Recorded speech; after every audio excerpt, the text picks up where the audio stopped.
All right, so we are going to get started with our warm welcome. Actually, I'm sorry. It's the same slide deck. We're starting on slide 82. So go ahead and drop down to slide 82. And on slide 83, we have our warm welcome. And then it is this nice little introduction document. And it looks just like this. Let me make sure it's sharing. Nope. Share this tab instead. Yep. Beautiful. And Craig's got the right idea. So just be careful trying not to type over each other. We will need to add some lines, I'm sure. Please go ahead and put your name, your school, what subjects or subject you teach, your overall years of teaching, how many years you have been in DPS, the current highlight of your year, and then a fun fact about yourself. Go ahead and leave that last column blank. That is going to be for our optimistic closure. So just filling up those first ones. You guys are awesome. I see Kathy's in there, Lex is in there, Summer's in there, Laura's in there, Benji's in there, Todd, Miguel. So keep going on those. Again, try not to type over somebody else. Oh, wow, that's so cool, Craig. You spent 12 hours in the same, or 28 years in the same school. Class size is under 30. That's a big highlight of the year. Coaching cross country is a big highlight.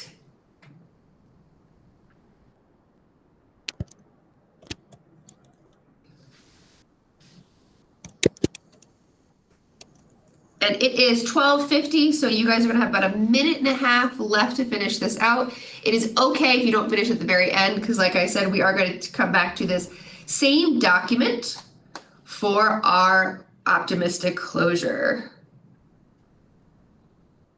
Yay, Skillstruck. I love Todd's fun fact. He coached in the NFL. I need to speak with him about that for a couple of future things I have in mind. My commute on foot in less than 3 minutes. That is awesome. Todd Devers. Yeah. Todd, I wasn't going to watch the football game tonight, but I heard Taylor Swift's going to be there, so now I just might. That's funny. That's good. I'm not going to watch that game. I'm sure they mentioned Taylor Swift's going to be there to help the ratings. Right. All right. All right, so we're going to switch back. That's very cool. So what we wanted to do is just give a chance for you guys to share a little bit about yourselves, and so that now you have this document and you can go back and say, oh, I really want to talk to somebody about coaching cross country, or I really want to hear what it's like to have experience in the NFL or something like that. But now you have that running document of some information for people, and then we'll also have our takeaways from this session. So you'll be able to come through and see that well at the end. Our strategy overview today is to hear how teachers throughout the district develop a community of collaboration in their classrooms, and then we're gonna have the opportunity to ask questions and connect with those teachers. Today is designed to be more of a forum, is less of a presentation and more about getting a chance to talk, discuss, and ask each other things. We're going to start with our teacher presentations. We have 4 stellar teachers throughout the district. And then we're going to have a little bit of a question and answer session and then return to our main room at 1:45.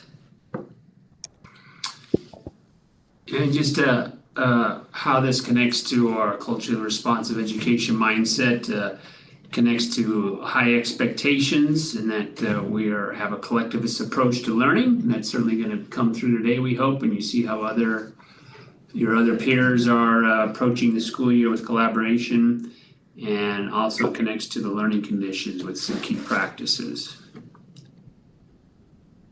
So some of you might have been part of our instructional rounds. I know I've been out to some K-8 schools and a few others, and we're hoping to showcase some of these practices of seeing some joyful routines and collaboration, also culturally sustaining practices and linguistically sustaining practices as well.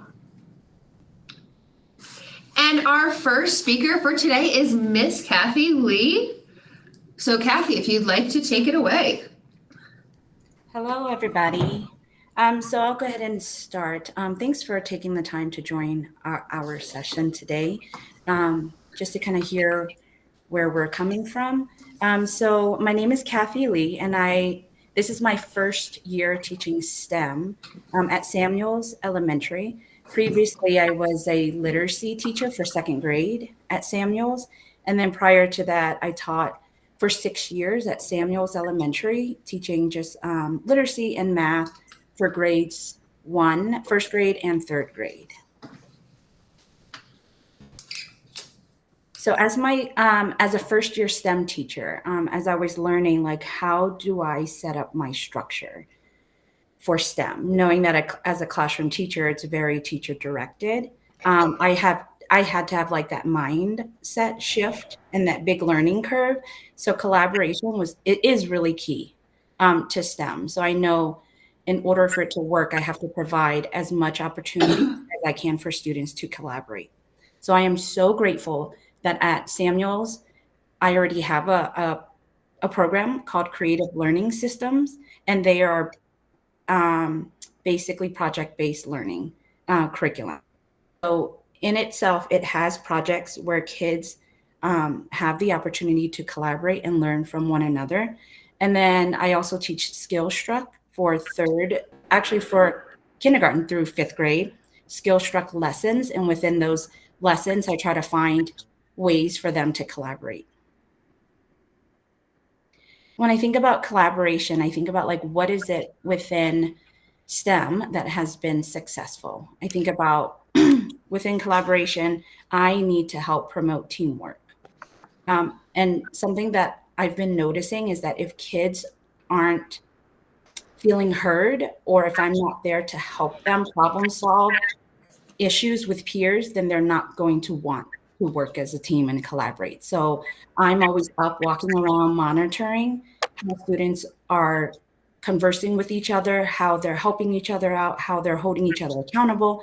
And then I use our SEL curriculum, Second Step, and I use our problem solving strategies to help kids when they are encountering real life problems with each other. And once they resolve their issues, the students are ready to just jump back in and collaborate. And that just helps them feel like, no, it's a good thing that we are working together and I don't have to work by myself. When it comes to collaboration, whether it's in the classroom or even in my STEM, expectation is really important. So I make sure in the beginning of the year, I lay down very clear, concise, and specific expectations of what I want my students to be doing, what I will be doing, also what students are expecting from each other. At the end of every class, we always close out by having like an optimistic closure, and I do shout outs. So I use our Samuels Fly core values, and then I highlight what I saw that day and how students are being a friend, being a learner, and owning it by following our classroom rules. And that just helps kids to see like how so-and-so is collaborating, how are they tying into our classroom expectations. And then when thinking about collaboration, how do I hold students accountable? And that's by me walking around to check their progress, to ask them like, so what are you guys doing? Can you explain to me? And then also giving students that to-do list and having it posted so that at the end of every class, they know this is what is expected of them, their task, and it kind of keeps them streamlined to where they don't deviate from their plans, and they know by the end of this week, we need to have X, Y, and Z.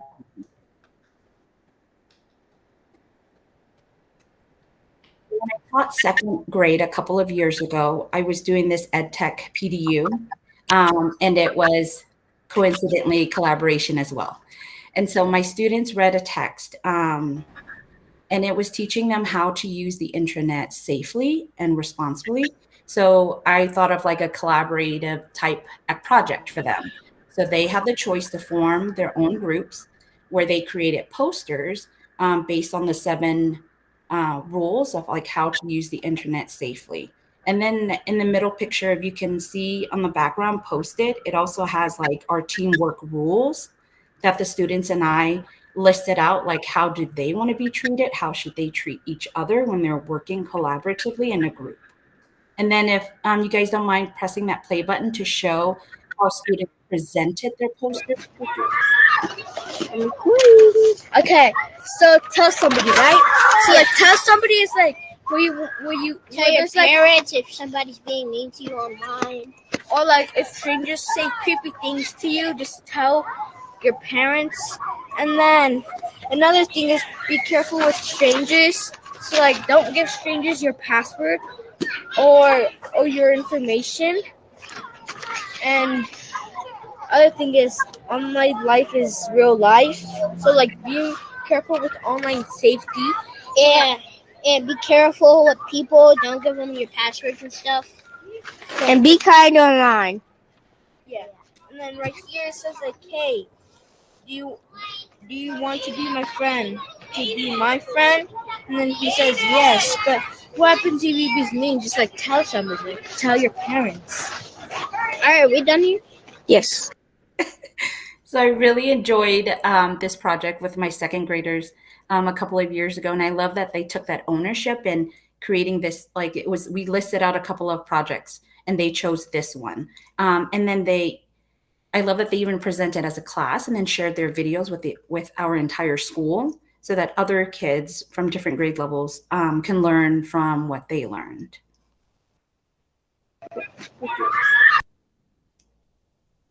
This year, as a first year STEM teacher, I know like whether you're a classroom teacher or a specials teacher, we just always have a lot on our plates and we're balancing so much.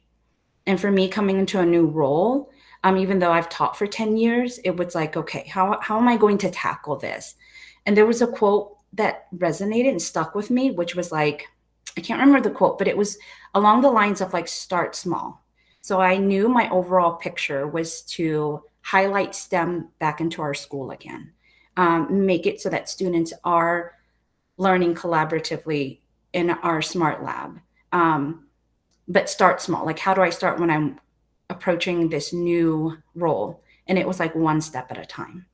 And something that just stuck with me was always stay positive. So as I rotate each week through different grade levels and different groups, if something didn't work the first week, it was like, stay positive. We'll try again the next day, or we'll try again next week. So just keeping that positive mindset really helps me to overcome like a lot of the challenges of teaching, 6 different grades and then rotating every week. Thank you, Kathy. And now we are on to Mr. Craig Herrera. Hey, I'm Craig Herrera, computer teacher at Brent Webster EC through 8 school. I taught 5th grade here for 5 years, and then I moved into the computer lab and doing that ever since. Yeah, that's about it for that part. So last year, Brian and I worked together with our VEX Robotics grant that we got, and Brian came and helped my 6th grader. These are my 2nd graders that this year did Colby Go Code Colby, which is a little mouse type of deal. And this is my first time doing that with 2nd graders. So I broke them up into groups as they sit at our tables. So we have a seating assignment in my room, and I break kids up usually by language, so that we're a dual language school, so that I have English and Spanish kids next to each other so they can collaborate that way with each other. Sometimes if I have like a monolingual Spanish student that I know has no English, I'll put them with a bilingual student so that they don't get lost. But this was my 2nd graders doing this coding for the first time this week, and they really enjoyed it, had a great time. And it was interesting to see the personalities come out, like who kind of took charge and who kind of sat back and didn't take charge. So that was interesting, and kind of making sure that they each had a turn to being in charge. So that's how I kind of did that in my room. I also with this class, when I announced what the groupings are, I had a lot of, oh my God. And I was like, hey, that needs to stop. That's not making anybody feel great about themselves. And you wouldn't want to hear that about yourself. And they all kind of shook their heads and agreed. And I can tell there was some regret there, but we moved forward, and it ended up being a kind of positive experience that they asked to do it again. So I was like, oh, okay, that's good. They didn't ask not to do it. So I was happy about that. And then if you move on to the next slide, go on to the next one. So this is what I wanted to show you guys is my first time really doing big collaboration was with Brian and my one of my 6th grade classes last year. We did the Vex robots, and we did the challenge at our STEAM Expo. And that was also really interesting seeing how more teens got together and figured things out.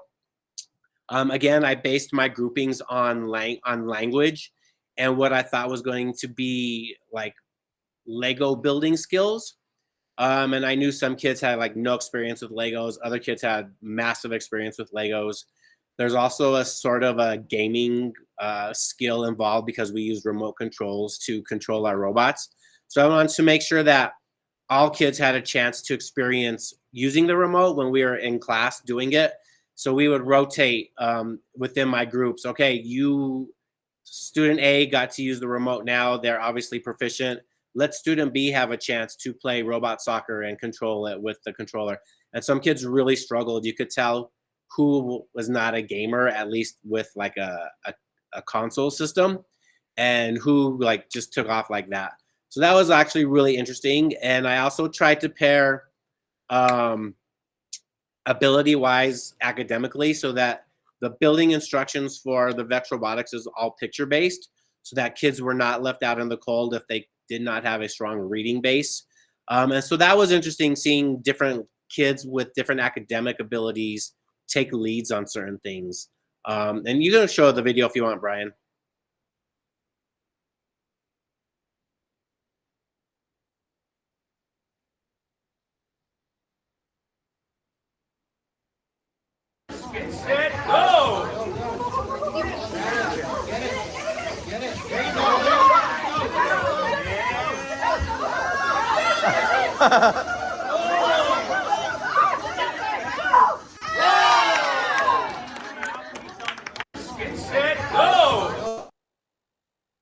So they actually had a lot of fun going to the expo, having created a team. We had jerseys. It was a lot of fun. And I think they, at the team, they were all from the same class, and they did a great job collaborating and letting like, okay, Leah didn't get a chance to go. She wants to get a try at the robot soccer thing. And it was just, they all worked really well, and they knew each other's strengths, and they tried to play that so that we could win against some of the other schools that had been doing this for a while, and this was our first year.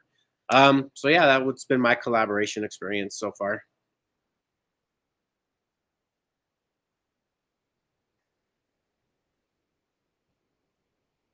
And then next we have Miss Rachel Sandoval.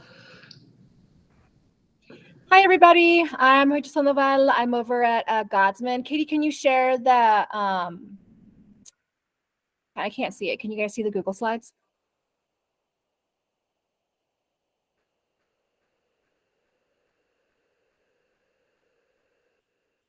Brian, do you guys have those? Yep, just give us 1 second. For some reason it Kicked y'all out? yeah, it refreshed it. There we go. Can you see them now? Yep. Thank you so much. Again, I'm Rachel. I'm a 4th grade teacher here at Godsman Elementary.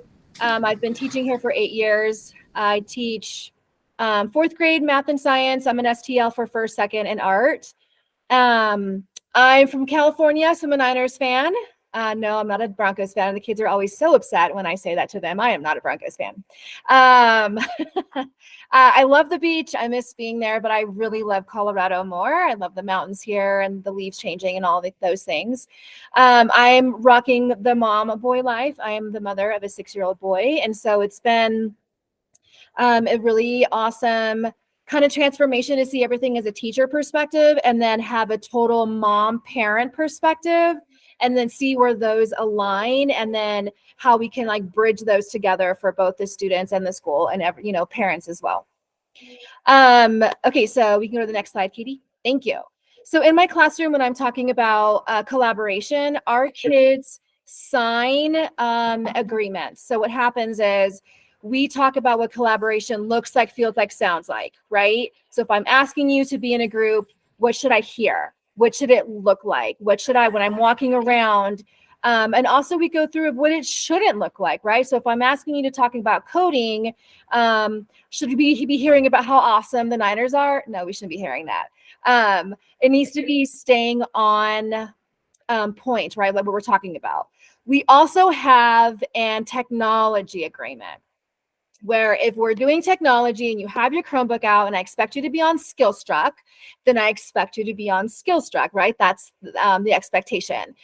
We went through of like, your headphones should be on, you should be on the correct website, you should be working on your assignment. We're not multitasking and trying to play Roadblocks or whatever it is on the side, right? And so then the kids, they're the ones that come up with these agreements. Then they sign this. So this is sitting on my window. So they come up and they sign it. The awesome thing about this is I don't ever have to say to them like, oh, if they're off task, I can just point to the agreement and say, oh man, like you guys, here's our agreements. I'm reminding you of them.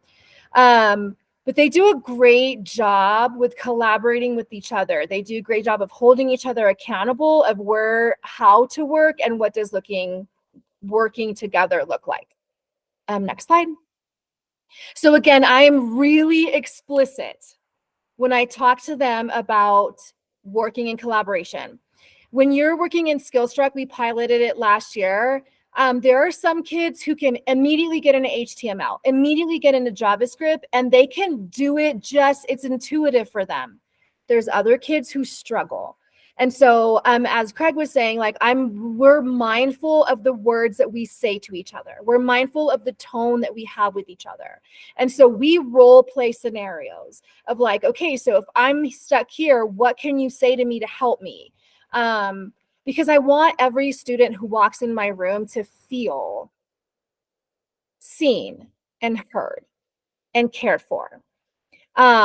We also talk about how, SEL in isolation means nothing. You can tell me all the amazing strategies to use, but if I don't have an opportunity to use those strategies while I am frustrated, it means nothing. Skillstruck coding, this is the perfect opportunity for that. When I teach a lesson, I always tell them what are some you're going to be frustrated today? Straight up, listen, it's going to be hard. You can do this. And if you're frustrated, what can you do when you're frustrated? Calming corner, take a deep breath, walk around the room. So when you come into my room and coding during that time, it looks chaotic, but it really is controlled chaos. You're going to see kids, some of them pacing, some of them are talking to each other. Some of them are doing little things with their hands to try to calm themselves down because, they clicked run and their little man didn't do what they wanted, what they thought it was going to happen. So it's awesome to see them encouraging each other hey, Craig, why don't you go to the calming corner? Why don't you take a deep breath, Brian? Right? That to me is success in our building, especially in my classroom while we're doing something that's really hard because they're working together, holding each other accountable, and using strategies that let's be real, sometimes grown folks can't do that. I forget to take a deep breath when I'm angry at times, right? So it's really cool to see them do this in practice. Yep. So here they are. The really fun thing about our class projects, and especially in coding, is that girls have this misconception that because I'm a girl, I'm going to suck at math. I'm going to suck at coding. I'm terrible at all the STEAM things. And that is not true. And so it's really fun to see my girls come alive. And all of a sudden they're holding class. So here's how it works.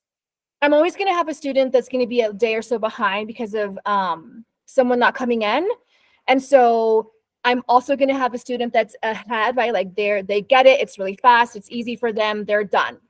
That student then holds class with the kids who are a lesson behind me. So then I say, okay, Craig, why don't you go back there? You've got those kids who are in yesterday's lesson. Okay, Miguel, you finished today's lesson. I've got 5 other kids who are really stuck in this area. And so all I'm really doing is facilitating. I'm just walking around and making sure that there's no really big issues happening. And the kids are the ones that are teaching the lessons. I'm just kind of hanging out and encouraging them as they go. So then It's not like me holding class, it's them taking ownership of their class. And I love it so much. It's so fun to see people come alive. Next slide. Challenges I've had to overcome. Listen, imposter syndrome like crazy, right? When I saw HTML, when I saw JavaScript, I, not gonna lie, panicked. And then I'm pretty sure I talked to Katie and was like, oh my God, I'm not, like, you're gonna give me a 3-hour class and then I'm gonna be proficient, and this is crazy. And so it was like taking a deep breath and just knowing that, like, reading through the lesson, again, you're facilitating this. You don't have to be the know-all be-all at all times, right? Like, I kept in my head, I was in the I need to be seen as this professional. I need to be seen as box, and I couldn't get out of my head. And so for the longest time, I literally was like Dory and just kept swimming, just kept one foot in front of the other and just kept going. And I told my kids at one point, like, this is out of my realm of expertise, so we are going to learn this together. And so they'll watch me code, and then they'll see me like, okay, oh my gosh, I don't know what happened. Where did this go sideways? And so watching me go through the process also gives them permission to fail. And then we celebrate that failure because you tried, and then we're going to try something again. So I know it's really frustrating, especially when you don't feel like you're a coder, but we've got this, y'all. And I think I'm done. And last but certainly not least is Alexa Williams. Hey y'all, I'm Lex. Can you hear me okay? Cool. Yep, you hear it loud and clear. All right. I'm at South High School. I teach Math 1 to freshmen, and I teach an intro to business and marketing class that's all grade levels, so freshmen through seniors. I've been teaching for 7 years in DPS, 5 at South High School and 2 at Bear Valley International School. I just included some pictures of me and my wife and my dogs, and I also coach cross country and track. And shout out to our other coach, Todd. Let me know if you want to do some strength and conditioning with the South High School athletes. So we'll get into this, but I did want to name that I do teach across departments, right? I'm an STL in the math department. I find that it's pretty different. Like, collaboration looks different in a math classroom than it does in my business and marketing class. And I think that's just due to the nature of having curriculum and district testing and expectations for getting kids ready to do PSAT, SAT. Whereas my business and marketing class, we have no curriculum and it's completely project based. And I kind of want to talk about that class a little bit more, but we do try to incorporate projects whenever we can into Math 1, and or like creating posters or getting kids to interact with each other. And our curriculum is designed to have group roles. So that's one of the ways that we, like, even using kind of a rigid curriculum and all of the requirements that we have in math. Like, I think that's one of the strategies, having kids sit in groups and giving kids specific roles to do at their table groups. That's like one of the ways that I've seen really good collaboration in that setting. So on to the business and marketing, but if you guys have any questions, reach out and I can share some strategies for math collaboration as well. So in my business classroom, we also do a lot of group projects or partner projects. And one of my strategies is using a combination of paper, like on paper, and tech tasks. So I'll share that on the next slide. But this slide shows an example of a project we're currently in, where students have to use Google Sheets to create a realistic budget for their first job. And so what I do is I have them self-select their partners, which I think is huge, that they get ownership in selecting someone they want to work with. And also, I'll get into this later, but I almost always have a couple kids that refuse partners. And you know what? I'm under the impression that that's okay, occasionally, but not all the time, opting out of working in groups. But this one, like the structure is built for having a partner. So it was like a 32-step project, and I just aligned the steps in slides. We adapted this from Next Gen Personal Finance, which is a great resource if you are in that realm. But it's a free financial literacy program. Its curriculum's online. And we have a spreadsheet, and each step, like line item, because students are brand new to Sheets, has its own slide on where to find this. So, for example, we've already done the research on careers. Students had to go use a career search tool and find the median salary, and then everything was based on that, finding their net pay, their take-home pay, how much taxes are withheld. All of those things have a slide dedicated to that. So how this looks in practice in my classroom is one student has the spreadsheet up, the other student has the Google Slides up, and so they have to read the directions together on the one slide, or one partner's reading, and then the other partner is doing the task, entering things into cells in Sheets. So we can go to the next slide. So this is another way that I use collaboration. So I already mentioned that I use a combination of paper, like physical tasks in the classroom, with tech. And so a lot of times we will create something digitally on Canva or in slides or something, and then students have to present that in small groups. I've always found that students are much more willing to present when they're in small groups and there's other noise going on in the classroom. They're not singled out. And so we kind of build confidence presenting in small groups throughout the year, or one-on-one with several people. And then we wait till later in the semester when they're comfortable with their classmates to do full group presentations, because I also think that has value and is important. But these two examples I put in here, the one on the left is just one piece. I think they had to present, which was this. They were researching jobs, and they like made a poster with a partner or small group on a individual, and they like made up their life story, where they lived, where their salary was, what their education was, and their job.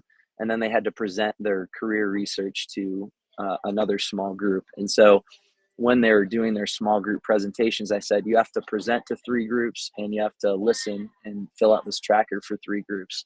And so they had to fill things out like physically with a pen and a pencil, and their tech was away. And then they had to write down a question for that group. And I'm not going to lie, I didn't even grade the presentations, but I put give yourself +1 if you raised your hand and asked this question. And almost everyone was raising their hand and asking questions because they wanted to put +1 on their paper. On the right side, they have to, this is like from our final project last year where they designed a food truck. And so it was like in the marketing realm, or marketing half of our class. They had to again do small group presentations where they were in like groups of 6, and so they had to fill out this tracker for every single entrepreneur. So they were saying the food truck name and giving them a rating on all of these things, and then we scored these and voted on the best food truck at the end. And then like there's a couple questions below, but like I found it really increases engagement when you just give them a simple thing to fill out. Otherwise they kind of zone out and are work avoidant. But so that's one of the strategies. We can go to the next slide. This is one other thing where we've had several feedback cycles. A lot of students in my class, it was freshman heavy, even though it is multiple grade levels in the same room at the same time, but they have to write a resume. So a lot of our students, like I would say the majority, don't have a resume yet. They barely know what it is. They know it's something that can help you get a job. And so that's one of the things. We've made it relevant. Like several of my students will take this at the end of the year and turn it in to an employer to get a summer job or something like that, which I find really cool. But again, you can see I stole a resource from Next Gen Personal Finance. It's a student resume checklist. And so we print physical copies of those. We have students submit the image of their rough draft resume, or they think it's a final draft. And I print all of those.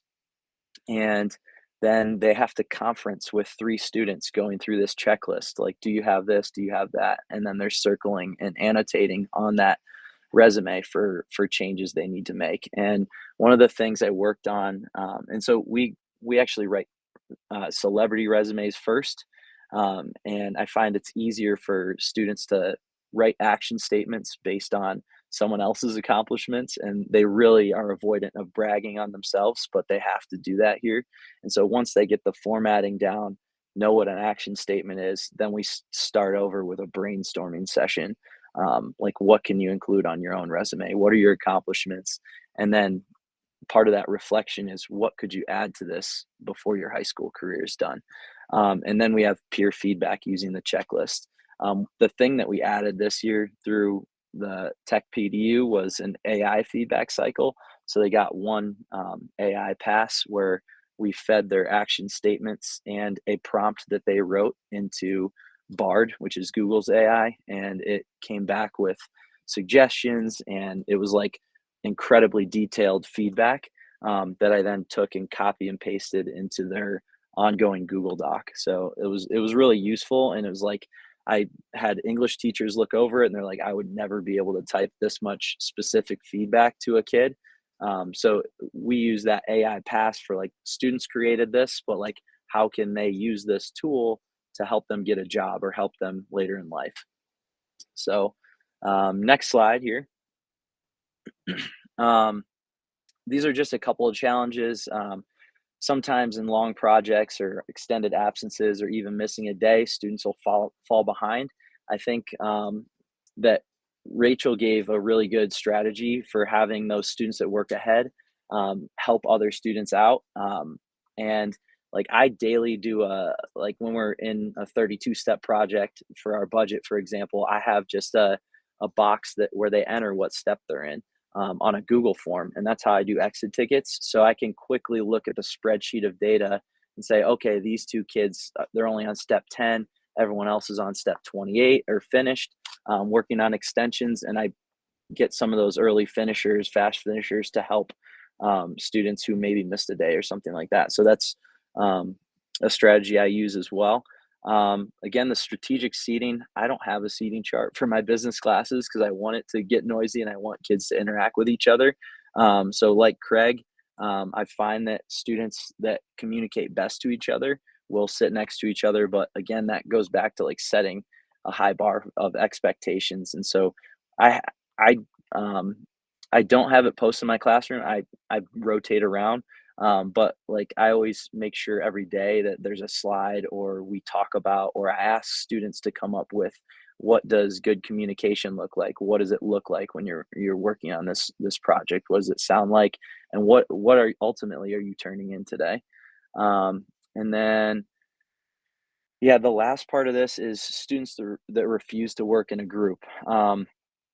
Pretty much like that, again, is their choice, but I always have a group. Like, I never force a student to do something, but I always, in the rubric, will include a group work portion. And so I'm like, well, if you're going to make this choice, you are limited on what kind of grade you're going to end up with. So I allow students to choose that. And I still have occasionally, it's probably 1 to 2 kids per class that say, yeah, I'd rather work on my own than earn those points. But a lot of student choice. So that's that. Awesome. Thank you, guys. Thank you, Lex. So I'm going to stop sharing, and we have about 15 to 20 minutes to kind of go through this as a question and answer session. So you have our 4 presenters here, you have myself and Brian, and then approximately 18 to 19 other people in the room. So if you have a question about collaboration, how does it work in your classroom? Can you elaborate on this and that? Go ahead and raise your hand, and we'll just call on those individual people and just kind of begin that conversation.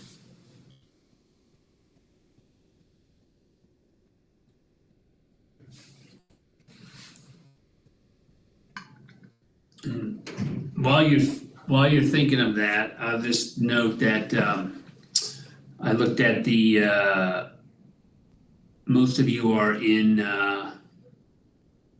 STEM or science or math, which are typically professions that have male more males and females.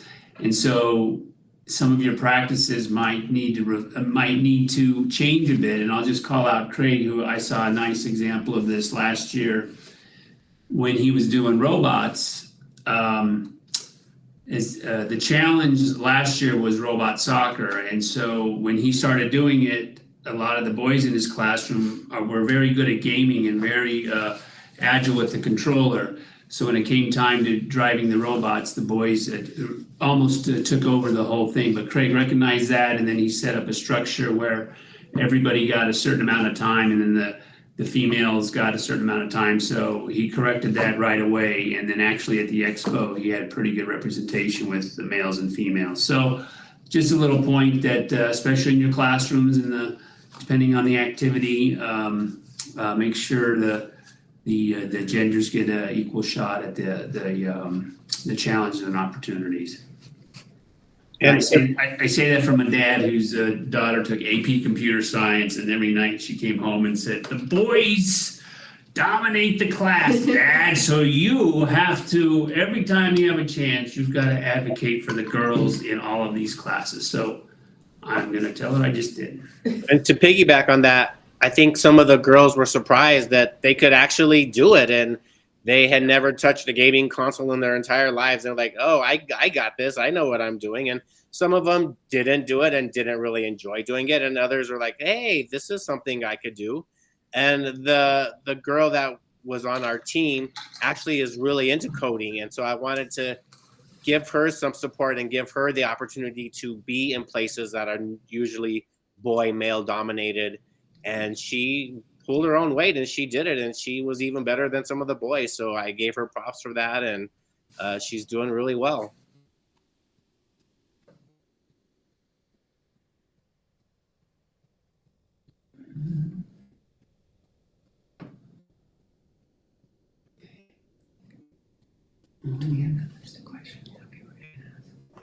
See, this is where I would give give yourself a +1 if you ask a question in the chat. Okay, guys, I have a question. What do you do for students or groups who are reluctant to work? I have a few students who, no matter different supports that I provide, just aren't really used to collaborating. And I think that maybe some of that is due to COVID and being isolated, not being held accountable to that. But do you have any supports that we could use to, just help them collaborate and work with each other for those who are reluctant to? And a clarifying question, is that your students are willing to work on the project, they just don't want to work with someone? Yes, for the most part. But both cases would be helpful to learn about too. Anna, what grade level or what age group are you talking about? I'm 7th grade math. Oh, okay. Yeah. Not my favorite. Is there any kind of leverage you could have, like a reward system or something like, hey, can you try being part of a group and see if you absolutely hate it, we can work on something else, or if you absolutely are okay with it, then we can move forward? Or can you offer, I hate to do rewards because I don't think they intrinsically help kids, but is there a reward thing? Like maybe if you can be a part of this group, we can have some Nitro type time or ABC ad time or whatever is a release for you. Would something like that work for your class? Yeah, absolutely. I do have some rewards, but I can definitely implement that more.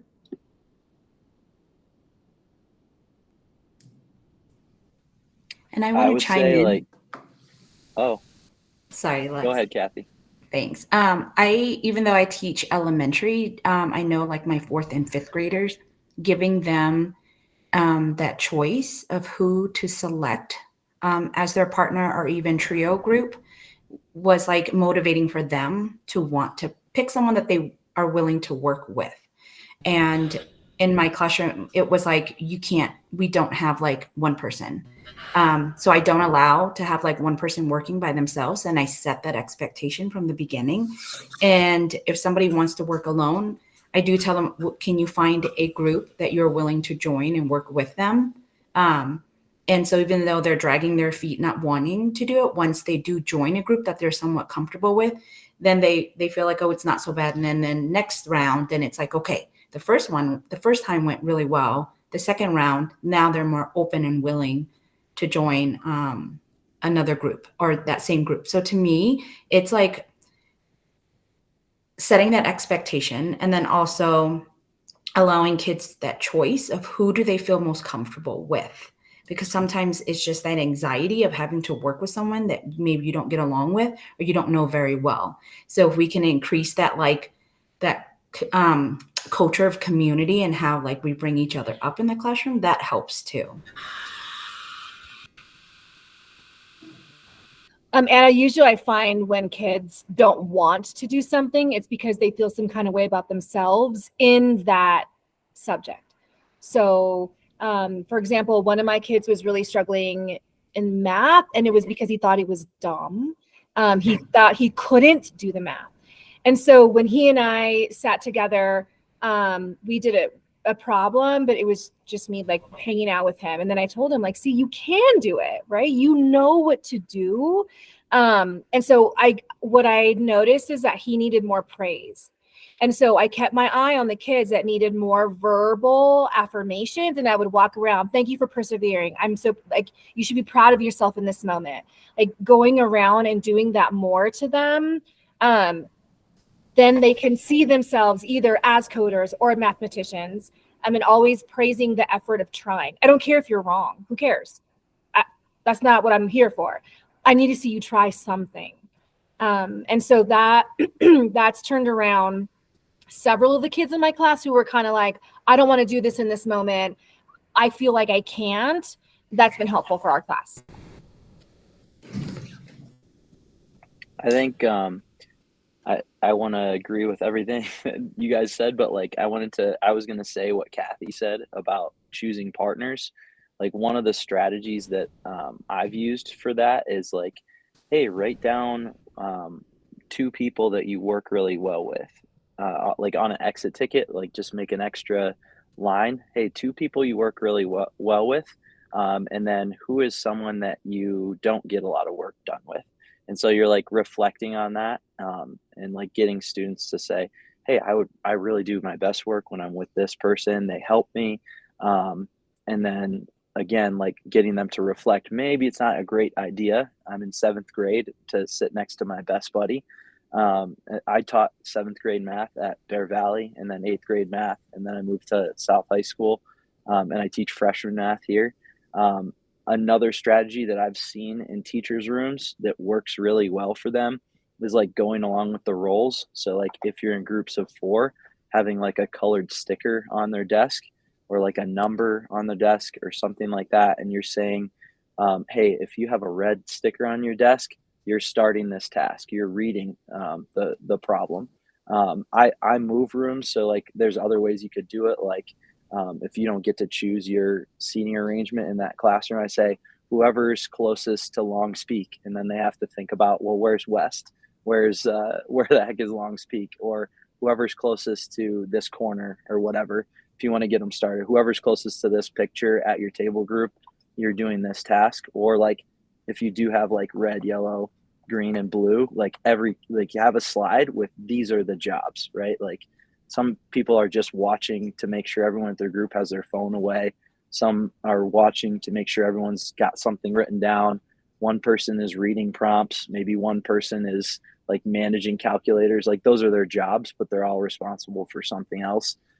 That's a strategy I've seen that works really well, because then like they'll hold each other accountable to like, hey, you have to read this. Like you're the red dot. And so like that's been really helpful to see and use in some classes. I would say too, what I always do is I don't like friends being in groups because it tends to in middle school not end up well, but I always will let them try it. And I say, I reserve the right to change groups. So as the adult in this room, I reserve the right to change groups. You can try it and you can start off, but if it's not going well, know that as the adult, I am reserving the right to switch groups up if I have to. And I'm old school, so it's kind of, and I've had my kids since kindergarten say, no, I mean business. That helps a lot some days. Anyway, I would also say be flexible. We have another question in the chat from Jill. She says, how do you grade/score students who are not as experienced with coding and other concepts?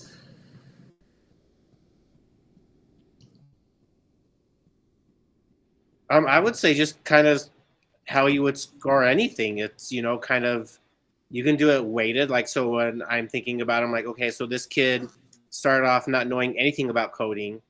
How many steps has he gotten or have gotten into coding? And did you see an improvement over the time? That's what I would kind of base a grade on, instead of, all right, they failed every coding thing, so they're going to get an F. But no, they made some attempts. I've seen some effort.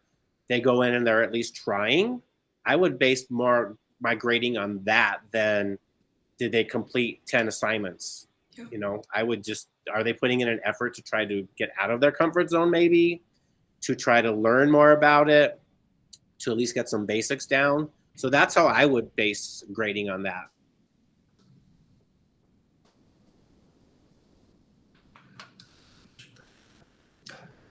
Just a few slides and they can Yeah. reflect. We have time for one more quick question. Anybody else? Last one, and then we've got our wrap-up slides.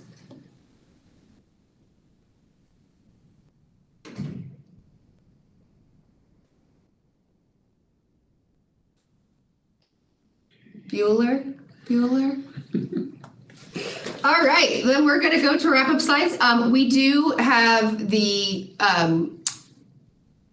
hold on, why is that not working? So let me go back. Yep, there we go. Beautiful. All right, can you guys all see that? See, oop, cancel, that's not the button I wanted, slideshow. So one of the things we did want to drop into the slide deck for you guys is a couple of different resources. So you say, great, I love the idea of collaboration. How do I begin to do that in my classroom? So the first link is a article on how collaboration can benefit students, in case you did not believe that it was important and didn't want to talk about it. There is that. The next one is the cooperative learning roles, which Lex actually referenced, and so giving students different roles. This short clip, it's only 60 seconds. All right, go ahead, Topia. Talks about the different roles, what students are assigned to, and how those can benefit your class. I've used these everywhere from the high school level all the way down to the kindergarten level. Depending on the level of students, you can change the roles, but they are really beneficial to keep everybody engaged. And in the very, let me share this tab. And then the very last link is to Kagan structure cards.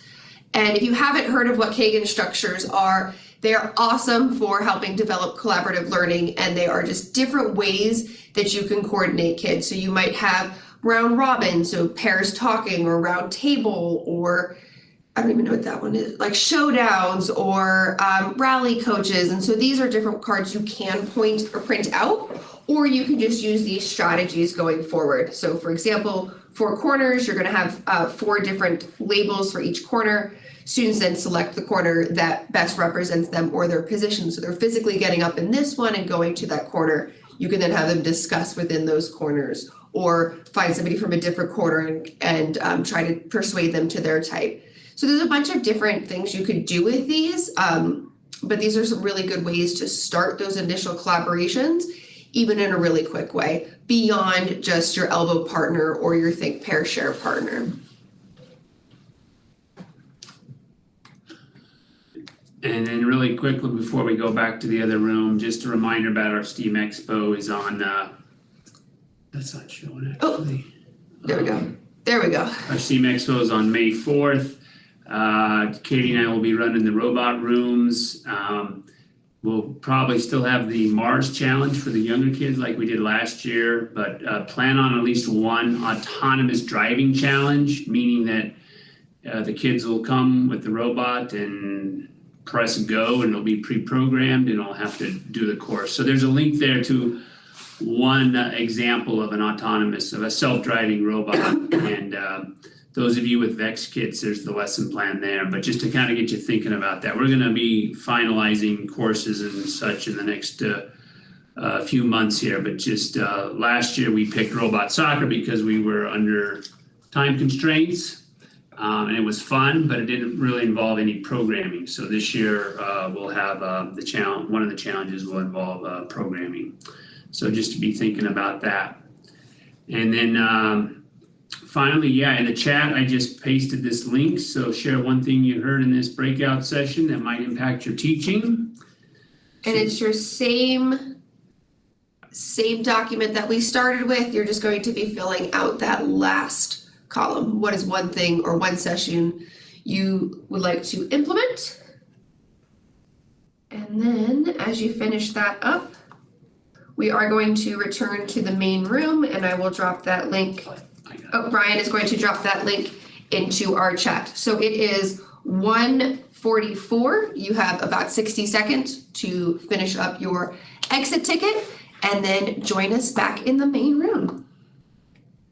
Yeah, shameless plug for the STEAM Expo. It's a lot of fun. Don't be afraid of it. And even if you don't have kids that want to come or can come and you are interested in coming, we are always looking for volunteers and would love to have you. It was good seeing you all in this breakout room. We've been to a lot of classrooms and schools. Thanks for everything you're doing. Keep up the good work. Let us know how we can support you. I hope you get a restful few days coming up here. And for you Swifties, maybe I'll see you tonight watching that game. I don't know. My wife's watching more football now because of her. So I'm like, hey, all right. Awesome. We'll see you guys all in the big room. Thank you.